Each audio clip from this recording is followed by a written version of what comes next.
They say history is written by the victors, but what if the truth was buried with the fallen? Every secret leaves a trace, if you know where to look. This is The Broken Truth, decoding history, one broadcast at a time. The Broken Truth podcast, where history meets conspiracy. Every case tells a story, every story hides a lie. Welcome back once again to the Broken Truth podcast. I'm your host, Garrett, and today we're going to be talking about Operation Stargate, America's psychic spies of the Cold War. Late one night in 1979, inside a small town, windowless room at Fort Meade, Maryland, an Army officer sits blindfolded at a table. Behind him lies a blank sheet of paper. In his mind's eye, he sees something impossible. Slowly, he sketches the outline of a massive, twin-hulled submarine lurking in an icy harbor, thousands of miles away. Upstairs, intelligence analysts watch in disbelief as the rough pencil drawing takes shape. 3 months later, satellite photos confirm it. The Soviet Union has built a gigantic new Typhoon-class submarine, exactly as the psychic spy described. The CIA is stunned. The Cold War just entered the Twilight Zone. What you're about to hear isn't science fiction. It's the true story of Project Stargate, a secret U.S. government program that trains soldiers and spies to use extrasensory perception, or ESP, to peer into enemy strongholds, find missing hostages, and even explore other worlds. This was the Cold War's strangest battlefield, a high-stakes psychic arms race. Tonight, we open the declassified files on America's real-life X-Files, a saga of visionaries and villains, heroes and hoaxes, science and the supernatural, all verified through historical records. Join us as we uncover the untold story of Operation Stargate, the documentary journey into the realm of the psychic spies. Our story begins in the early 1970s, when the world's superpowers were locked in the Cold War. It was a time of nuclear brinkmanship, a profound paranoia. In the U.S., whispers spread that the Soviet Union was pouring millions into psychic research. Telepathy, telekinesis, and even mind control. A declassified 1972 Army report warned that the Soviets might be trying to weaponize ESP for espionage. If true, the Pentagon feared a terrifying gap. What if the Russians have psychic spies, and we don't? That question lit a fuse at the highest levels of American intelligence. By 1972, the CIA quietly launched a pilot project to investigate remote viewing, the alleged ability to physically see distant locations. The agency was literally thinking outside the box, hiding objects in sealed containers and asking psychics to describe them. Results were intriguing enough that the CIA took a gamble on something bolder. They granted $50,000 to the prestigious Stanford Research Institute in California to test whether gifted individuals could visualize and sketch far-flung targets of intelligence interest. At the Stanford Research Institute, two laser physicists, Hal Puthoff and Russell Targ, led the experiments. Puthoff was a Stanford PhD who had worked for the NSA. Targ was an innovative researcher and amateur magician. Both had a keen interest in parapsychology. In 1972, they began working with a handful of reputed physics, hoping to transform psychic phenomena into a tool for national security. One of their first test subjects was an artist from New York named Ingo Swann. Swann was no ordinary painter. He was also a self-proclaimed psychic and a Scientologist, known in occult circles for claiming out-of-body experiences. In a now legendary experiment in August 1972, Puthoff took Swann to a magnetically shielded underground lab. Buried under layers of concrete and steel was a sensitive magnetometer device. Swann calmly focused his mind on the device, and to Puthoff's astonishment, the readout needle began to swing inexplicably. Swann had somehow affected the magnetic field without ever touching the instrument. When Swann stopped concentrating, the needle returned to normal. There was no conventional explanation. Something inexplicable had occurred.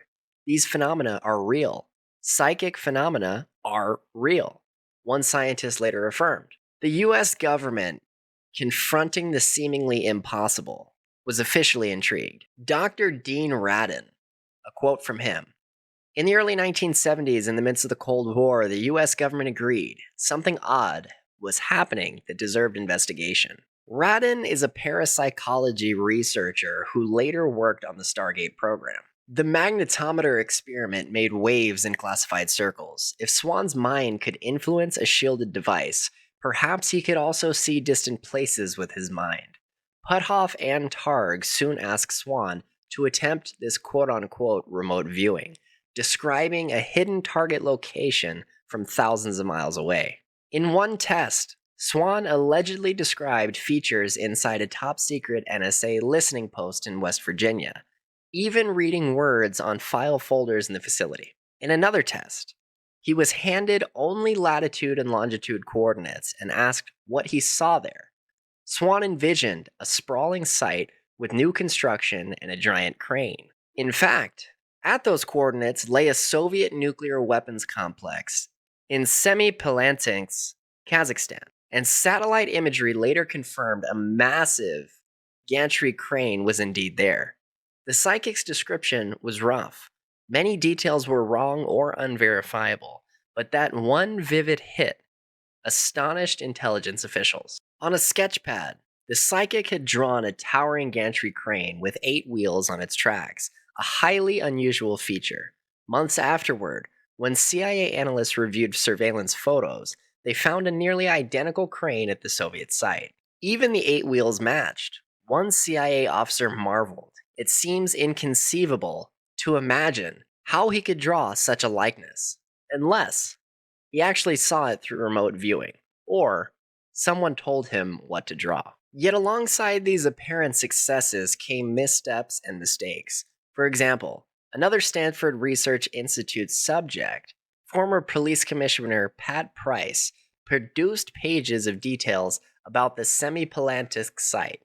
Most of Prince's data proved wrong or impossible to verify, and he may have been influenced by leading questions. Still, Price's handful of accurate perceptions, the big crane, spherical metal structures under construction, were so specific that they kept the agencies interested. As CIA analyst Kenneth Kress, who managed these early trials, later summarized, in general, most of Price's data were wrong. He did, nevertheless, produce some amazing description, like buildings then under construction, spherical tank sections, and the crane. In intelligence work, even a 1 in 100 insight could be a game changer if it revealed something satellites or spies had missed. By late 1973 and 1974, word of the San Francisco psychics quietly spread through Washington's security agencies. The CIA officers overseeing the SRI tests were impressed enough to serve as remote viewers themselves in some trials, and, reportedly, they scored hits. But not everyone was convinced. The CIA's internal skeptics wondered if SRI's charismatic researchers had been duped by trickery or wishful thinking. Enter Uri Geller, the most famous psychic in the world. In late 1972, SRI's Puthoff and Targ invited the young Israeli, known globally for his purported spoon-bending powers, to be tested under controlled conditions.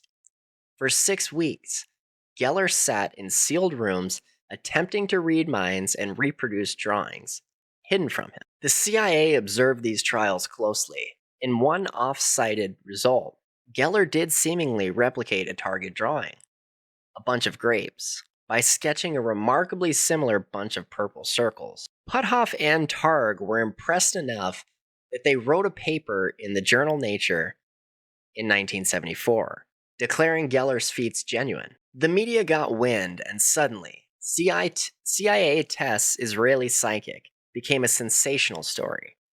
But to many scientists, Uri Geller was a magician, not a miracle worker.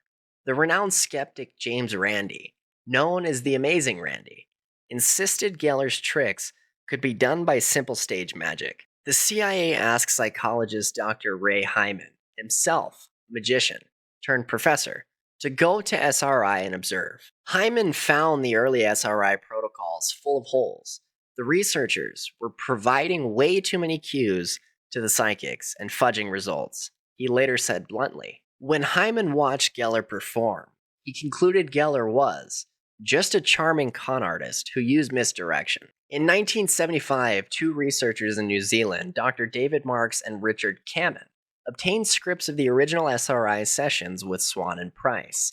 In a scathing analysis in Nature, they revealed how unintentional hints had crept into the sessions. The SRI experimenters often gave feedback or asked leading questions, effectively guiding the psychics.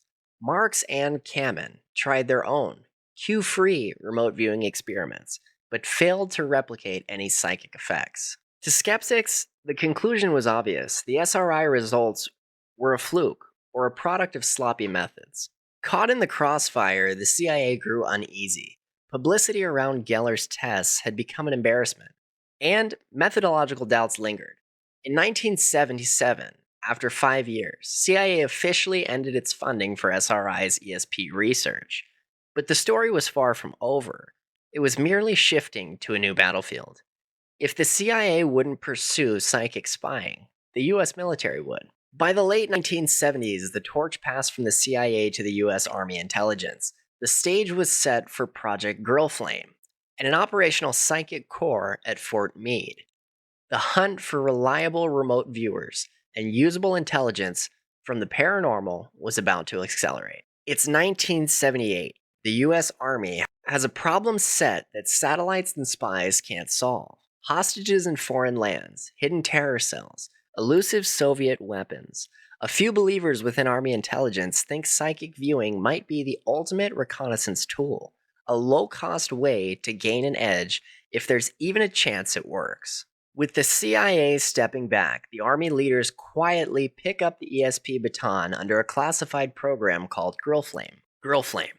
It sounds like a code name for a barbecue contest. What was it really? Girlflame was the Army's first crack at running our own remote viewing unit. It started around 1978, small scale at Fort Meade. We had a handful of folks, some soldiers, some DIA civilians, who either showed psychic talent or at least were open-minded. They'd sit in these cheap isolated buildings on base, buildings 2560 and 2561, trying to see targets half a world away. Located at Fort George G. Meade in Maryland, better known as the NSA headquarters, this motley unit was nicknamed Detachment G. They were the psychic scouts of U.S. intelligence, a weird outpost in the defense establishment. In 1979, the SRI research contract was integrated into Girlflame, linking the California lab's ongoing experiments with the Army's new spy squad. Perhaps the most important figure of this era was Major General Albert Burt Stubblebine, the commander of the U.S. Army Intelligence and Security Command. Stubblebine was an unconventional thinker. He believed the human mind had untapped potential, and he wasn't afraid to explore the paranormal in the name of national security. Legend has it that General Stubblebine even attempted personal experiments in psychic ability, reportedly trying to walk through his office wall via mind over matter, with painful results. Stubblebine strongly supported the remote viewing unit and pushed for expansion of its capabilities. Under Girlflame, the Army began sending selected personnel to SRI for specialized training in coordinate remote viewing, a new structured method developed by Ingo Swann. CRV was essentially a step-by-step recipe that, in theory, could teach any intelligent person to be psychic. Swann and SRI's team formalized this technique around 1980 to 1985, turning remote viewing from an art into more of a craft. Trainees learned to quiet their minds, focus on target coordinates, and record their impressions through a rigorous written and sketching protocol. One early trainee was Captain Ed Dames, an Army intelligence officer. In 1984, Dames and a few others were sent TDY, or temporary duty, to SRI to learn directly from Ingo Swann. Swann's curriculum was demanding.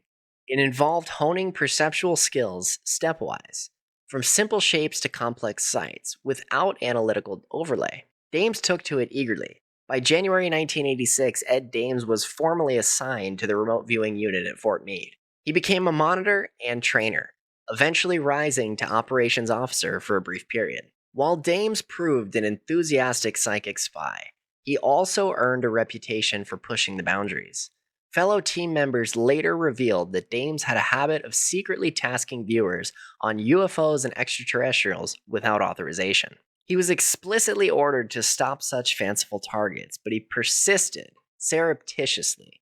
Dames also sometimes led his remote viewing sessions, consciously or unconsciously signaling what he hoped to hear. This violated one of the cardinal rules. Monitors were supposed to be neutral, not lead the witness.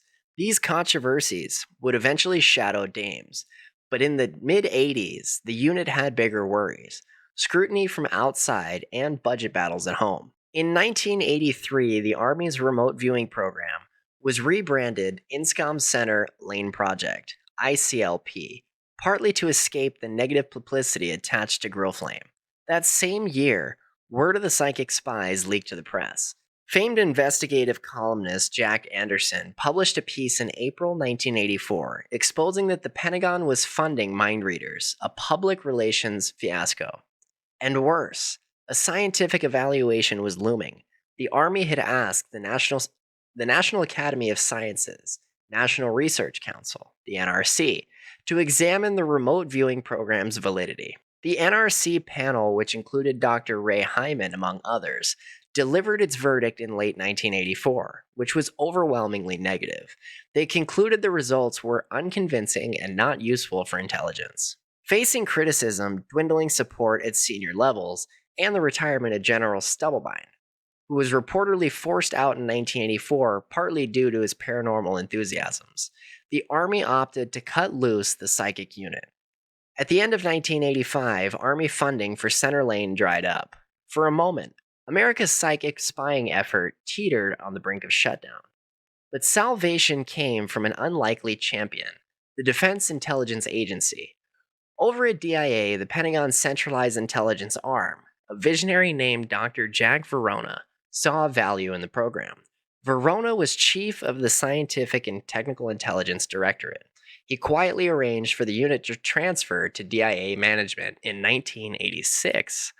Under DIA, the program was codenamed Sunstreak and kept within a tight special access program, known to only a few. The team at Fort Meade continued their strange work, now as part of DIA's portfolio, reporting to Verona's office, code DTS. Through the late 1980s, the psychic unit stayed alive, on a shoestring budget and high hopes. They cycled through a series of code names as security tightened and loosened. After Sunstreak came DTSIG, and eventually by 1990, Project Stargate. Yes, the very name of our story was born in secrecy at DIA. By 1991, the program even transitioned from being an official black SAP to a compartmentalized but somewhat less restricted program. Portions of the activity were outsourced to a defense contractor, Science Applications International Corporation, with Dr. Edwin Ed May, a nuclear physicist, taking the helm of research. At its peak in the mid-1980s, the unit had as many as 7 full-time remote viewers and roughly the same number of support staff. Over the 2 decades of its existence, from the 1970s to 1995, more than 40 personnel would participate at various times, including about 23 trained remote viewers. In total, the government poured roughly $20 million into the psychic spying effort, a relatively tiny sum by defense standards, yet one that indicated enduring interest at high levels. As journalist Jim Popkin quipped, these were Washington's most expensive psychics. But were they getting results worth all that money? To answer that, let's turn to the frontline accounts, the mission these psychic spies undertook. From here, the story only gets stranger. The heart of Operation Stargate was operational remote viewing, using ESP to collect intelligence and real-world targets. Over the years, these psychic spies were tasked with a staggering array of missions, from locating hostages and fugitives to sketching secret bases, to searching for hidden weapons. The declassified record and insider testimonies reveal a mix of startling hits, intriguing near misses, and many clear failures. Let's delve into some of the most notable missions, as documented by the program itself and later investigations. Cold War satellite imagery of two enormous Soviet Typhoon-class submarines under construction at a northern shipyard. In September 1979, Army remote viewer Joseph McManagle described a very large new submarine with twin hulls and drew detailed sketches. Months before U.S. satellites confirmed this new class of Soviet missile sub at the Severodvinsk Naval Facility. McManagle's early vision of the Typhoon, featuring an unprecedented 18 to 20 missile tubes and a broad flat deck, was later hailed as one of Stargate's most striking successes. The Russian sub in 1975, as dramatized in our cold open, one of Stargate's legendary successes came when the National Security Council asked the Fort Meade team about a mysterious Soviet buildup near the Arctic Circle. In a session with Joe McManagle, often referred to as remote viewer number 001, for being the first and one of the most prolific psychics. The target was an unidentified industrial building in a Soviet shipyard. McManagle, in a relaxed trance, reported seeing a huge submarine under construction, a really big one with twin hulls, 18 to 20 missile tubes. He even sensed urgency, saying it would be launched in about 100 days. The intelligence community was skeptical. Nothing that large had been seen before. But roughly 120 days later, satellites photographed not one, but two new Typhoon-class submarines, one with 24 launch tubes and one with 20. Both had the distinctive hull design and broad deck McManagle had sketched. The match was eerie. McManagle's data wasn't 100% perfect. He said 18 to 20 tubes in 100 days. The reality was 20 to 24 tubes in 120 days, but it was dead on in essence. For this and other contributions, McManagle was awarded the Legion of Merit upon his Army retirement in 1984, the citation praising him for providing critical intelligence unavailable from any other source to the Joint Chiefs, DIA, NSA, CIA, and Secret Service. Imagine a psychic spying program producing intelligence worthy of military medal. Here's a quote from Joseph McManagle. I did about 450 missions, all told. The sub was one of the big ones. After the sketch, I got called to brief some folks in DC. They didn't tell me at the time, but apparently it went up the chain. Years later, they showed me the satellite image. I about fell out of my chair. It was the damn thing I saw. McManagle became something of a legend in the unit. He claimed many successes, describing a new Soviet jet fighter on a runway, identifying a Chinese chemical plant, and pinpointing a downed Soviet Tu-95 Bear bomber that had crashed in Africa. Indeed, one off-cited case from the late 1970s had a remote viewer, possibly McManagle or Pat Price before his death, physically locate the wreckage of a Tu-95 bomber within several miles of where it was eventually found in the jungle. Not every mission ended with such clear success. Consider the 1981 hunt for Brigadier General James Dozier, an American NATO officer kidnapped by Italian Red Brigade's terrorists. The psychic unit was tasked alongside conventional intelligence to help locate Dozier. Several Fort Meade viewers worked the problem. One reported impressions of a location in northern Italy, near a river, in a yellow villa, intriguingly not far off from reality. But these clues were too imprecise, and Dozier was ultimately rescued by Italian police after 42 days, seemingly without direct help from the psychics. Later reporting indicated the rescue came via good police work and possibly electronic surveillance, not ESP. The Dozier case highlighted a persistent issue. Remote viewing data tended to be vague and ambiguous, hard to act upon. We'd get images or words like water, mountains, maybe a sketch of a building, recalls one officer. How do you translate that into a raid location? Another case. Colonel William Higgins, a U.S. Marine kidnapped in Lebanon in 1988. A DIA remote viewer described Higgins being held in a specific building in South Lebanon Village. A freed hostage later reported that Higgins had likely been in that very building around that time. Sadly, Higgins was killed by his captors, so the effort didn't save him, but it showed tantalizing hints of accuracy. There was also missions targeting foreign leaders. In 1986, as tensions mounted with Libya, U.S. forces planned airstrikes to retaliate for terror attacks. The psychics were asked to locate Muammar Gaddafi, Libya's elusive dictator, in hopes of decapitating the regime. The remote viewers did not manage to pinpoint Gaddafi's hiding place. He survived the bombing. Similarly, during the 1990 to 91 Gulf War, psychics attempted to locate Saddam Hussein on the run, but there was no reliable confirmation their visions were correct. They also tried to find Iraqi Scud missile launchers and secret biological weapon sites. Whether they had any success remains murky. Insiders say that sometimes a viewer would describe a site that loosely matched an Iraqi bunker, but actionable details were usually lacking. One striking success on record involved an unusual form of espionage, catching a spy.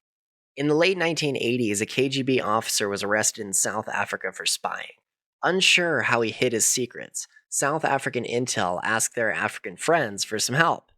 A U.S. remote viewer saw the man using a pocket calculator with a secret compartment or communications device. Acting on this psychic tip, the interrogators pressed the KGB man about a special calculator, and he reportedly broke down and confessed, revealing his method. It's an anecdote, almost too on the nose, a psychic sniffing out of a spy's gadget.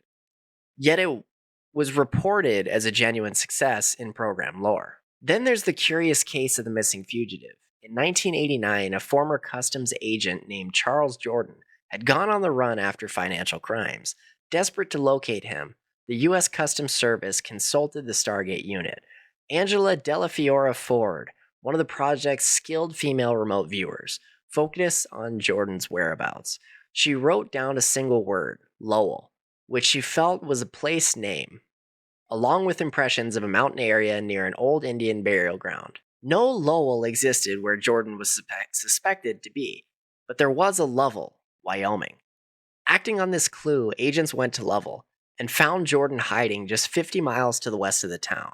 He was arrested, marking perhaps the only known instance of a U.S. fugitive apprehended with the help of a psychic. Skeptics note that agents were already on Jordan's trail in the region and might have caught him anyway. Still, the coincidence was striking enough to even cynics in the office, joking about the lady with the third eye who got it right. By the early 1990s, the Stargate unit claimed an impressive sounding success rate on paper. In a secret 1984 Army briefing, the program's manager at the time, Lieutenant Colonel Brian Busby, going by pseudonym Brian Busby, in one account, reported that they had conducted 100 collection projects since 1979 for 24 different agencies. He stated boldly, over 85% of our operational missions have produced accurate target information. Approximately 50% of the 760 missions produced usable intelligence. If true, that's a stunning figure, far above chance. According to the briefing, viewers had aided CIA, NSA, FBI, the Secret Service, and more. Those numbers were later cited by Ed May and others to defend the program's value. However, critics would point out that usable intelligence might be generously defined.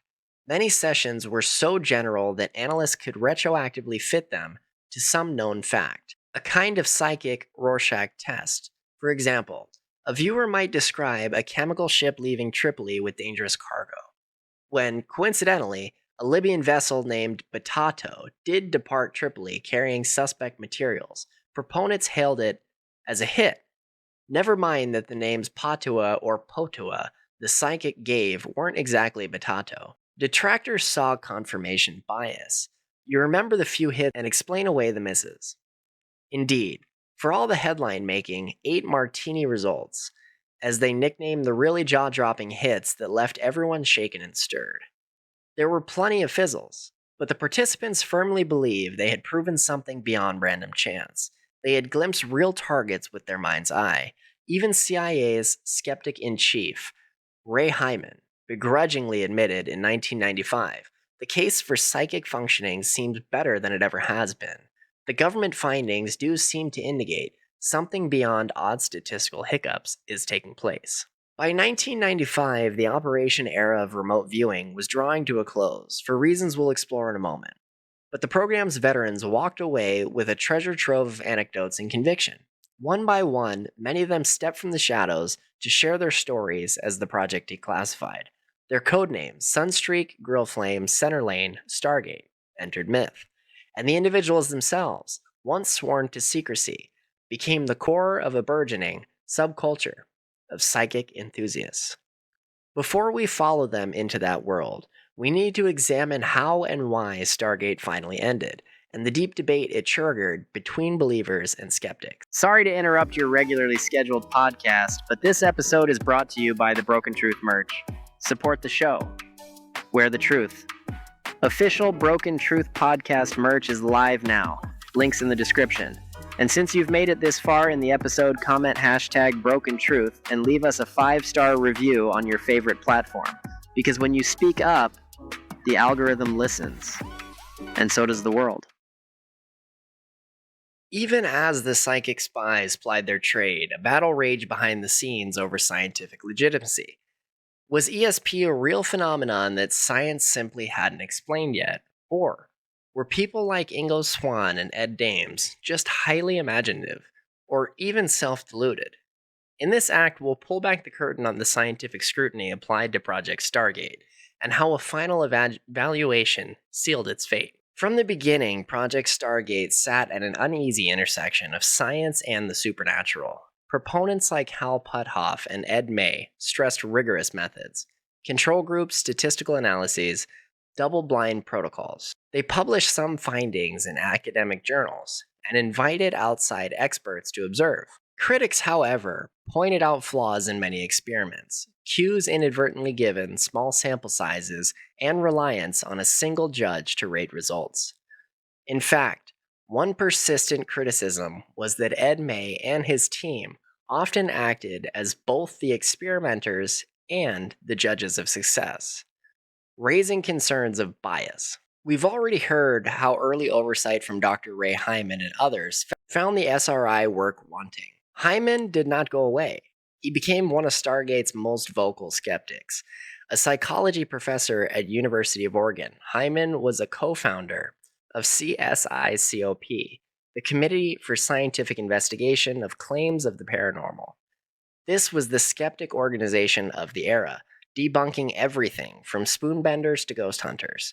With his background as a magician and mentalist, Hyman famously said, "You can't bullshit a bullshitter." He saw it as his mission to hold Stargate to scientific standards, and if it failed, to make sure Congress knew it. On the believers' side stood Dr. Jessica Utz, a respected statistician from UC Irvine, then at UC Davis. Utz had analyzed parapsychology data for years and concluded that the evidence for psychic phenomena was statistically significant. She even pointed out that remote viewing results from multiple independent labs showed similar effect sizes, with odds against chance beyond 1 billion to 1. In her eyes, by the 1990s, it was more likely than not that something real was happening. This scientific tug-of-war came to a head in 1995, under pressure from certain members of Congress, notably the House and Senate Intelligence Committees. The CIA was directed to take stock of all this psychic business. Congress had quietly funded and protected Stargate for years. Champions like Senator Claiborne Pell and Representative Charlie Rose were true believers. Pell, in fact, was known around Capitol Hill for his fascination with the paranormal, from ESP to spoonbending. Charlie Rose, not the TV interviewer but the congressman, had warned back in 1979 that if the Russians have remote viewing and we don't, we're in trouble. Their support, along with figures like Senator William Cohen, later the Secretary of Defense, kept the funds flowing when others wanted to can the program. Cohen later said the results may not have been consistent enough for actionable intelligence, but exploration of the power of the mind was and remains important. By 1994, however, even Pell and Rose agreed it was time for a definitive review, with the Cold War over and budgets tightening. Could they justify Stargate? In late 1994, under congressional mandate, CIA agreed to absorb Stargate from DIA, but first they commissioned an independent review by the American Institutes for Research. The task was to evaluate evidence once and for all. AIR convened a small panel and crucially hired Jessica Utz and Ray Hyman as the two primary experts to write dueling reports. It was a psychic showdown, believer versus skeptic, both eminent in their fields. The CIA handed over boxes of Stargate reports, data and tapes for their analysts. We had one summer to write the report, Jessica Utz recalls. She and Hyman each pored over the material independently, then shared notes. Utz's conclusion was straightforward. The statistical results of the Stargate experiments and other ESP research far exceeded chance. Especially compelling to her was the consistency across experiments. The hit rates, while modest, were similar whether done at SRI, Princeton, or elsewhere, often around 60 to 70%, when 50% is chance. It's really hard to explain that away by fluke file drawer effect, she said. Utz boldly wrote, "It is clear to this author that ESP is possible and has been demonstrated, emphasizing this was based on scientific data and not belief." Hyman, on the other hand, conceded some of Utz's points about the statistics but attacked the methodology. He zeroed in on issues like the lack of truly independent judging of remote viewing transcripts. A big red flag. Ed May himself had often been the judge of which description matched which target in their tests, essentially marking his own homework. The only judge who could make it work was Ed May. Hyman quipped, "That's a no-no." Hyman also noted problems like potential subtle cues, and that when experiments were tightly controlled by outsiders, the results tended to decline. In short, he wasn't convinced the phenomena was real, or at least not convinced it could ever be useful. The final AIR report delivered to the CIA in September 1995 reflected Hyman's caution more than Utz's optimism. It famously stated that hits occur more often than chance, acknowledging something anomalous, but concluded that remote viewing had never produced an actionable piece of intelligence. The information was too vague and ambiguous, often requiring backfitting after the fact. Moreover, the report criticized the program for inconsistent methods, that despite 2 decades, it had not improved in reliability. In one pointed line, the AIR reviewers wrote, "The use of the same judge across experiments compounds the problem of non-independence, a thinly veiled critique of Ed May's role." The CIA's conclusion was swift and unsparing. In November 1995, the director of Central Intelligence at that time, reportedly acting on behalf of DCI John Dutch, terminated Project Stargate. The psychic team at Fort Meade was disbanded. After 23 years, America's official adventure in psychic spying was over, or at least moved off the books. The news went public via an explosive disclosure.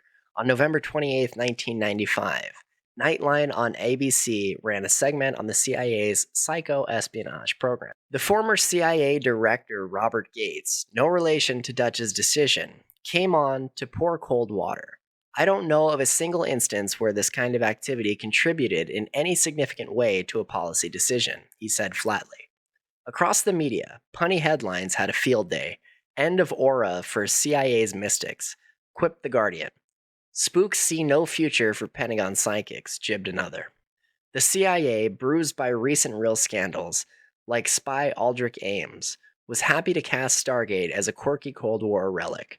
They declassified a trove of documents, eager to show there was nothing valuable being hidden. Yet, even in its demise, Stargate showed controversy.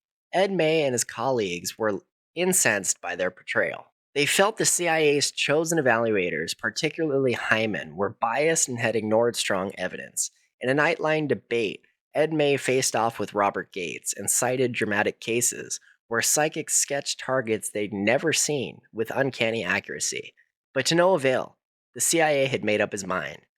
May later accused Gates of lying, pointing to that secret 1984 Army report boasting 85% accuracy. "Gates lied, what more can I say?" May told Newsweek, suggesting the CIA shut down Stargate less because it failed and more because it was an embarrassment. In the end, the US government's official stance became, psychic phenomena might be real, but they just aren't practical for intelligence use. Any genuine signals were drowned in noise. One CIA spokesman joked that in operational tests, remote viewers had performed worse than if they had just guessed randomly. The book was closed, or was it? As we'll explore, the story doesn't quite end here. But first, let's meet some of the people behind the program, the psychic spies themselves, and see where they took this strange craft after the government bowed out. They were an unlikely band of spies, Army officers, enlisted soldiers, a few civilians, men and women, with regular day jobs who happened to also be psychic. Let's shine a light on a few of the key personalities of Stargate, whose stories intertwine with the program's history. Ingo Swann, the godfather of remote viewing. Swann was there at the creation, a talented artist and self-styled psychic. Swann not only wowed scientists with early feats, like that magnetometer incident, but also invented the term remote viewing itself in the 1970s. Credited as the chief architect of the CRV training method, Swann essentially wrote the manual on how to be psychic for the US Army. He worked closely with Hal Puthoff through the 70s and early 80s. Swann's approach was systematic. He believed anyone could learn access innate psychic abilities with discipline and practice. Many of Stargate's later stars, from Ed Dames to Angela Ford, were trained in techniques descended from Swann's curriculum. Swann departed the program around 1988, but he continued to be an influential figure until his passing in 2013. Outside the program, he explored even stranger frontiers. In one famous episode, Swann claimed to physically travel to Jupiter and correctly see its rings before NASA's Pioneer 10 spacecraft confirmed they existed. He also wrote about UFOs and aliens, hinting at secret extraterrestrial bases on the moon in his book, Penetration. Within Stargate, Swann was respected as a pioneer, even if his more sensational claims stayed on the fringe. Pat Prince, the cop-turned-psychic sleuth. A former police commissioner from Burbank, California, Price joined the SRI experiments in 1973 and soon proved to be a prodigy of remote viewing. His detailed descriptions of the Semi-Palantinx site in 1974 included that famous crane and other elements that stunned CIA analysts. Price became a key operative for a few intense years. One oft-told story. In 1974, Price was asked to physically penetrate a secret Soviet research facility at Mount Narodnaya in the Urals. He came back with descriptions of a giant underwater craft under construction, which some speculate might have been the experimental Soviet Delta submarine. The CIA was impressed enough that Price briefed unnamed national-level clients. Mysteriously, Pat Price died in 1975 in Las Vegas while still active on projects, reportedly of a heart attack. But because Price had privately told friends he was being psychically attacked by Soviets and had uncovered what he thought were alien infiltrators on Earth, his sudden death at 57 spawned endless conspiracy theories. Some even claim the KGB assassinated him to stop his visions. In official lore, Price's legacy lives on as one of the most gifted viewers who produced at least one unquestionably accurate result, that crane, amid a lot of noise. Joseph McMoneagle, remote viewer number 001. We've met McMoneagle through his submarine coup, a decorated Army warrant officer. McMoneagle was one of the original members of Grill Flame. He came into the program around 1978 and served until retiring in 1984, when he got that Legion of Merit. McMoneagle participated in hundreds of sessions. He often emphasizes that remote viewing is not 100%. I was happy if I got 70% of the description right, he says. One of his celebrated hits was describing the interior of a top-secret Soviet research facility at Sverdlovsk. He drew a detailed sketch of a weird 12-meter-high spherical object under construction. 3 years later, satellite photos and defectors revealed a particle beam weapon tested there with large spheres in assembly, just as he'd drawn. This correlates with large steel spheres. Price and McMoneagle both mentioned in separate sessions. After Stargate's end, McMoneagle didn't fade away. He became an author and consultant, writing books like Mind Trek and The Ultimate Time Machine. He even demonstrated remote viewing on Japanese television, locating hidden objects live on air. To this day, McMoneagle remains a vocal advocate, though refreshingly candid about the limits. Fun fact, he attributes some of his ESP ability to a near-death experiment in 1970 and his practice of meditation, and he spent time at the Monroe Institute using their HemiSync audio to enhance psychic focus. Ed Dames, Dr. Doom. Major Edward Dames earned the nickname Dr. Doom in 1990s for his dark predictions of world catastrophes on late-night radio. But back in the unit, Dames was both respected and controversial. He was an expert trainer, by some accounts helping refine the CRV methods and introducing techniques of his own, like a variant called technical remote viewing.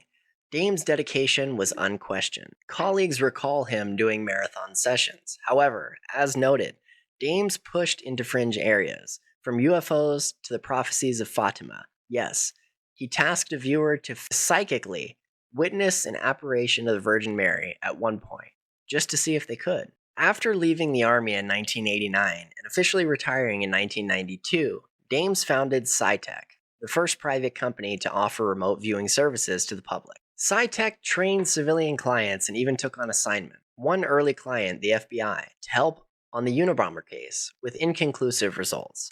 In 1995, when the CIA blew Stargate's cover, Dames became one of the program's loudest public faces, appearing on Art Bell's Coast to Coast AM radio. His sensational style claiming, for example, to have remote viewed an imminent killshot solar flare that would devastate Earth, both grabbed headlines and drew ridicule. Eventually, a falling out of his business partner, Joni DeReef, who ironically was actor Brad Dourif's wife, led to Dames losing SciTech in a court battle. He still teaches remote viewing via workshops and videos, always courting controversy, but undeniably influencing the popular image of a psychic spy. Angela De La Fiora Ford, the medium in uniform. Angela Ford, now Angela De La Fiora, remarried, is notable as one of the few women in the Stargate unit and for her unique style. A federal intelligence analyst by trade, she also considered herself a spirit medium. During sessions, Ford would go into a trance and claim that three spirit guides spoke through her: a cherubic figure, a young boy angel, and a 17th century British professor. The spiritualistic approach was eyebrow-raising, even to her colleagues. Some thought it verged on channeling rather than standard CRV, but Ford got results, including that high-profile 1989 fugitive case where she named Lowell, Wyoming, or Lovell. Her accuracy caught the attention of lawmakers. Senator William Cohen first met her when he was on the Senate Intelligence Committee. Cohen later praised Ford, saying she was one of a small segment of people who could key into a different level of consciousness, a number of tests I found impressive. After Stargate ended, Ford continued to use her claimed gifts, marketing herself as a medium for people seeking to contact loved ones or spirit guides. She remains active in the remote viewing community and often shares her experiences in interviews and podcasts. Angela Ford's story illustrates the broad spectrum of personalities in Stargate, from the ultra-rational physicist to the mystic. Edwin C. May, the scientist general. Though not a viewer himself, aside from dabbling, Ed May deserves mention among key figures. When he took over as research director in 1985, he essentially became Stargate's principal investigator through its final decade. May was a hard-nosed physicist with a hippie streak, a Jewish Hungarian cowboy. He jokes about his Arizona upbringing. Colleagues credit May with bringing tighter scientific discipline to the project, but critics like Hyman accuse him of shaping the results by acting as judge and jury. May fought doggedly to keep the program alive, even scrambling after 1995 to secure private funding, which he did, through the BIAL Foundation in Europe, to continue Psi research. Ed May continues to publish papers on remote viewing and Psi, striving to interest mainstream scientists. He has lamented that the field is burdened by strip mall palm readers and Stargate alums now charging to find Atlantis or predict doomsday, which damage credibility. May sees himself as the voice of rigor in a sea of sensationalism. Love him or loathe him, his influence on Stargate was profound. He oversaw 70% of its budget and 85% of data collection in the DIA years. These individuals and many others, Lynn Buchanan, Mel Riley, Gabrielle Pettingill, Paul Smith, to name a few, formed a unique camaraderie. They often speak of a sense of mission, even destiny, in their work. They were venturing where few dared, supported by a small enlightened clique of officials, yet they were also painfully aware of the stigma. Many couldn't tell their own spouses what they did at work. One joke name for the unit was Spooksville. Another was simply the Office of Unidentified Feeling Objects, dripping with irony. When the program closed, a number of them decided, why hide anymore? They wanted to bring remote viewing to the world, both to continue exploring it and, frankly, to make a living from their unusual skill set. The result was an explosion of private training companies, books, and media appearances in the late 90s and early 2000s. The psychic spies were going mainstream. And with that came all the trappings of pop culture and inevitability, the infiltration of the fringe. In December 1995, just weeks after the program's termination was revealed, an unusual classified meeting took place at the Pentagon.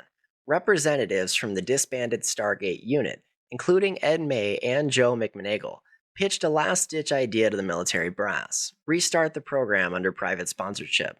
The brass demurred. Stargate was done, at least as an official line item. But outside government, the Stargate story was just beginning to capture imaginations. Freed from secrecy, the former psychic spies fanned out into the world. They wrote memoirs, started websites, and appeared on talk shows, pulling back the veil 2 decades of bizarre government experiments. A subculture of remote viewing enthusiasts coalesce.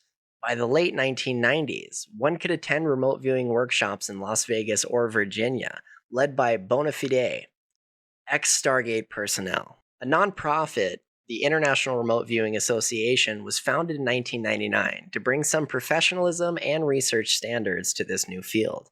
Ed May, Hal Puthoff, and others were involved. The public was fascinated. Here was confirmation that the government had a real-life X-Files program. It had everything: psychic powers, secret agents, hints of UFOs, and actual declassified CIA documents to back it up. The media couldn't resist. Soon, Stargate-inspired content was popping up across pop culture. Books. The first insider book came from Jim Schnabel in 1977.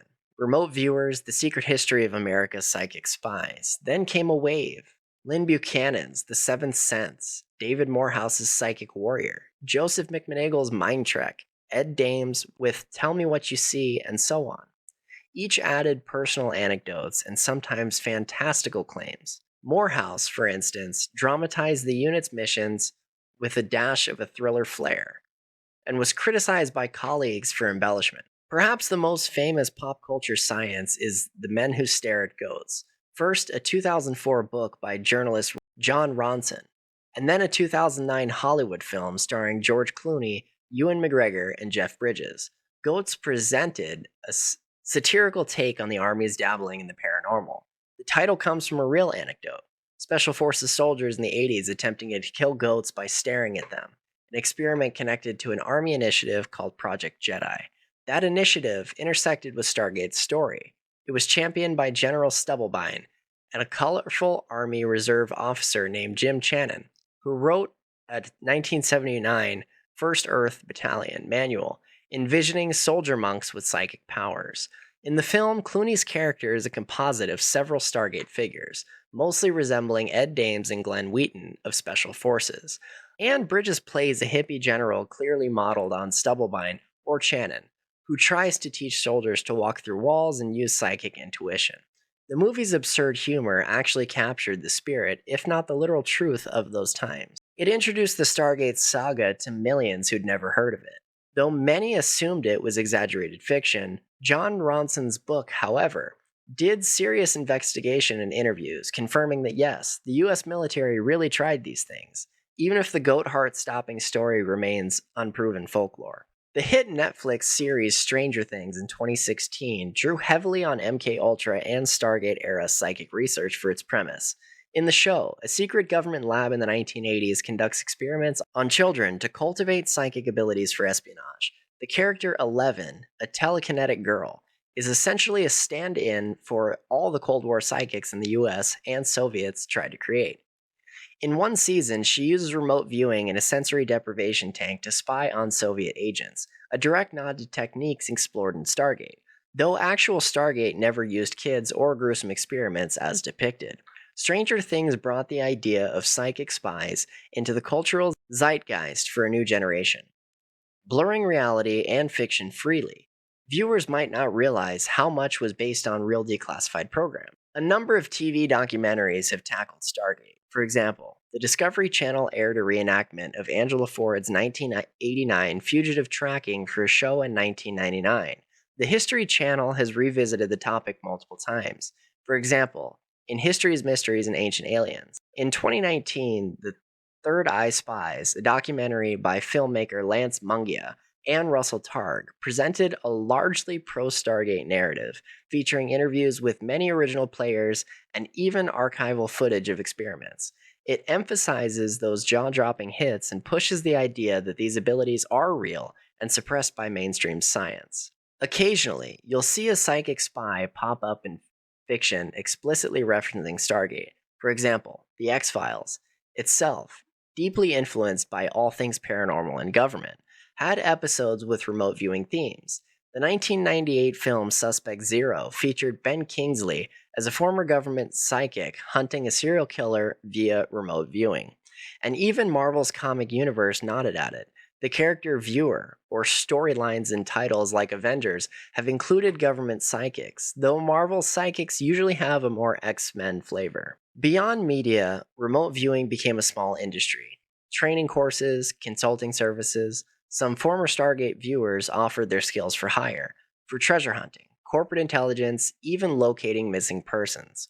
One offshoot was the Farsight Institute, founded by Dr. Courtney Brown in the mid-90s, which gained infamy when Brown claimed his team remote viewed a UFO trailing the Hale-Bopp comet, a claim entangled with Heaven's Gate cult tragedy in 1997.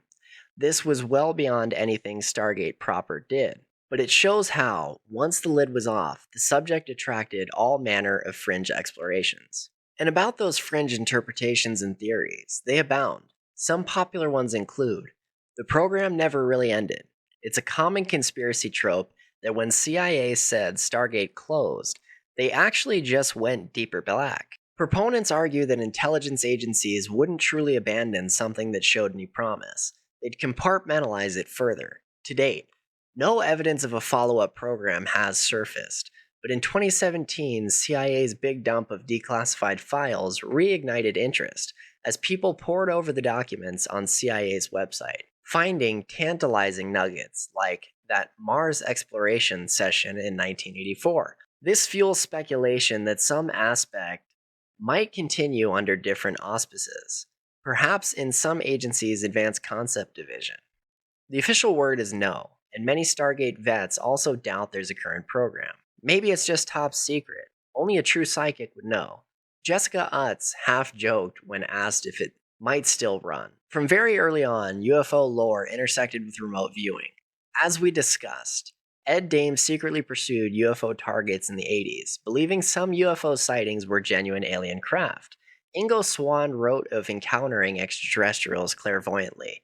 One particularly bizarre declassified transcript, the one Slate magazine and podcasters had a field day with in 2017, describes an unnamed viewer in 1984 being given coordinates that turned out to be Mars, approximately 1 million BC. The viewer, reportedly Joe McMoneagle, narrates seeing tall, thin humanoids and ancient pyramid-like structures on a dying planet. He even says the beings evacuated in some sort of ships to find a new home. This was an official experiment, believe it or not, possibly just to test the far limits of remote viewing, or someone's quirky idea of fun, while the CIA evaluators labeled it silly. UFO and ancient alien enthusiasts latched on. Was the government using psychics to contact alien civilizations? To them, Stargate is part of a larger suppressed narrative about alien contact and psychic communication. It's very out there, but it shows how Stargate became a Rorschach test for beliefs. If you're inclined to believe in aliens, Stargate provides evidence in that direction. If you're into the occult, Stargate proves the government knows magic is real. If you're a skeptic, Stargate is a cautionary tale of gullibility. Another fringe area is the idea that even if the US stopped, maybe other countries did not. It's documented that the Soviet Union and China both conducted research into psi. The Soviets had institutes studying telepathy, psychokinesis, and so on, and the Chinese published experiments on children supposedly with psychic powers. Did they continue psychic spying programs? Could hostile nations be psychically peeking at American secrets right now? It sounds like sci-fi, but declassified DIA reports in the 1970s expressed concerns about exactly that, a classic ESP gap. Some paranormal theorists insist that psychic warfare operations have continued in shadows. For instance, claims that the US remote viewers in the War on Terror to find bin Laden. There's zero credible evidence of that, but the idea pops up online. Within the New Age community, Stargate's disclosure was born. It lent a sheen of legitimacy. See, even the government validated this. Many people in those circles view the Stargate story as proof that psychic ability is real human sense that can be developed. They often gloss over the negative conclusions and focus on the positive statements, like Jessica Utt's endorsement or that Army report quoting 85% accuracy. As such, a minor movement of consciousness expansion incorporated remote viewing. If you visit Sedona or similar hotspots, you might find psi training workshops that trace lineage to Stargate. Looking back, one can see Project Stargate's legacy as multifaceted. Scientifically, it remains a controversial footnote, an anomaly that mainstream science largely dismisses. Viewing the successful results is likely methodological artifacts or statistical flukes. Military, it's just a case study in the weird places threat perception can lead. Today, the Pentagon has its UFO task force and explores AI predicting the future, but no official psi program. Culturally, it's become legend, inspiring creative workshops and perhaps keeping the door open just a crack that the human mind might have untapped potentials. Today, all the official files of Stargate, over 12 million pages, are publicly available in the CIA's electronic reading room. Anyone can read transcripts of psychic sessions, including misfires and mysterious gems. For example, you can read how one viewer in 1987 described a sketch of a face that turned out to uncannily resemble a then classified terrorist photograph, an often cited hit. Or you can chuckle at the pages where psychics earnestly describe Santa Claus's workshop. Yes, they sometimes practice targeted folklore to test accuracy in known scenarios. It's a trove that both true believers and skeptics mine for ammunition. So, what do we make of all of it? Perhaps the final act should be one of a reflection, a cinematic outro, if you will, to put this journey into perspective. In the quiet after the Cold War, a once classified chapter of history now lies open, inviting us to wonder. In a darkened archive, reels of tape, and stacks of paper whisper of men and women who dared to believe the mind could reach beyond matter. Here, an army sergeant's trembling hand sketches a distant missile silo he's never seen. There, a civilian scientist crunches numbers, convinced that those sketches are more than chance scribbles. What was Operation Stargate in the end? A triumph of human potential or a cautionary tale of wishful thinking? Perhaps a bit of both. We see earnest faces of the remote viewers, soldiers and psychics, skeptics and dreamers, all seeking the same thing, the truth, however strange, about our reality. They pushed at the boundaries of what science thought possible. Sometimes they stumbled, mistaking fantasies for facts, but sometimes, just sometimes, they pierced the veil. On one day in 1974, a psychic described a secret crane in Siberia. One day in 1979, another drew a submarine that shouldn't exist. For those moments, the world seemed a little less ordinary, and the impossible, possible. In Congress, a senator ponders if funding psychic research is folly or foresight. In a lab, a skeptic flips a coin and watches as a famous psychic gets it wrong, then right, then wrong again. In the Nevada desert, a young soldier stares at a goat, willing his mind to stop its heart. The goat lives, but he swears he felt something for an instant. In a Maryland office, an analyst examining a psychic's report rubs his eyes. It's that blurred detail, a Scud missile launcher, or just a water tower. For every hit that made headlines, there were a dozen misses that remained confidential. Slowly, the weight of the ordinary dragged the program. And so, on a fall day in 1995, America's experiment with the paranormal came to a bureaucratic end. Signed off not with a bang, but a memo. Yet, the story refuses to fade away. Today, a new generation finds inspiration in Stargate, not in spies and war, but in questions of consciousness and human ability. What if the mind really is more powerful than we know? What if across the globe or across the universe, distance is no barrier to connectedness of thought? These were the questions that haunted the corridors of power for a brief time, and then slipped into public imagination. The legacy of Operation Stargate is a paradox. On one hand, it's a monument to human curiosity, proof that even the most buttoned-down generals can entertain wonder if the stakes are high enough. On the other, It's a lesson in humility, a reminder that nature doesn't unlock her mysteries on demand, not even for $20 million and a top secret clearance. Maybe the final legacy is up to us. The files are there, the evidence is presented. Do we see convincing proof of the paranormal, or simply a psychological drama of belief? Do we, perhaps, see both? Hints of a reality we don't fully grasp, glimpsed through a glass darkly. As the credits roll on this strange tale, we acknowledge those who embarked on it, the spies who stared beyond the horizon of the known, the scientists who wrestled with data and doubt, the officials who bet on the unlikely, and even the skeptics who kept everyone honest. Together, they wrote an odd, human story at the edge of reason. In the end, Project Stargate reminds us the line between the possible and the impossible is only drawn by what we know so far. And just beyond that line, there may always be something wondrous waiting, seen, perhaps, only by those brave enough to look with their mind and not just their eyes. Thanks for joining us for another episode of the Broken Truth Podcast. Be sure to leave us a 5-star review on whatever platform you're listening on. If you enjoy our podcast, please leave us a comment below. #Broken Truth, your thoughts on the episode. DM us on Instagram. We respond to everything. We're super active on there. And again, if you enjoy our show, please share it with someone.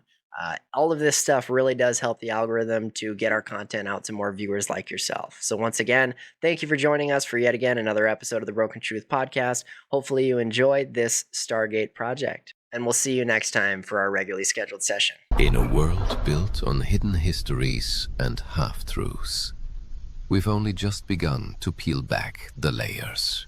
Because what you've heard tonight was never meant to be known. But you were meant to find it. If you're ready to go deeper, leave us a review, comment your thoughts, share this episode, and step inside the archives. Join the inner circle, where the real evidence is kept. This is the broken truth, because the truth isn't whole, it's broken.